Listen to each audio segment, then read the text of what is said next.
Hi, I'm Michael I with Asian Feed. It's great to be with you today. Yeah, you too. So, this film is, of course, based on your beloved graphic novel. What about the story do you think resonates so deeply with audiences?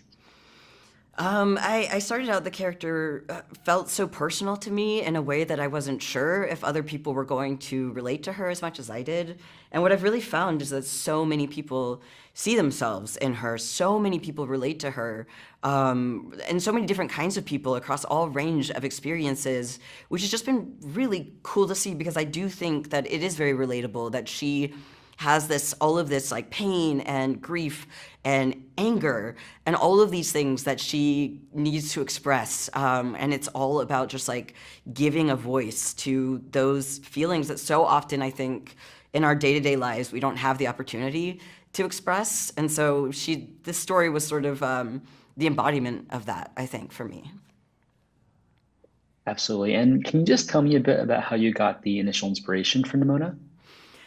Yeah, she just was a character who started like popping up in my work a lot at the time in my sketchbooks. And it was a time where I was 19 years old and I was just having a rough time. It's a very transitional period that like I was trying to figure out who I was gonna be, where I belonged, all of these things, and I just felt really alone.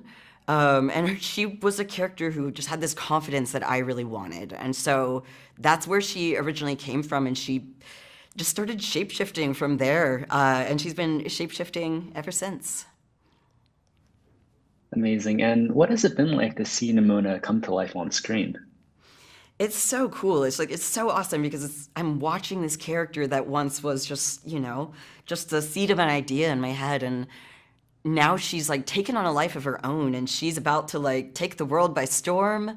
And there are all these people who are seeing her and loving her already. And it feels like yeah, I'm like watching her become something totally new, which is what she does best. And she really just feel like she's like alive and like out there. And it's very cool to see that happen with any character that you've ever created. Absolutely. And as a final question, if you had to describe the story in 3 words, what would they be? Oh, let's break stuff.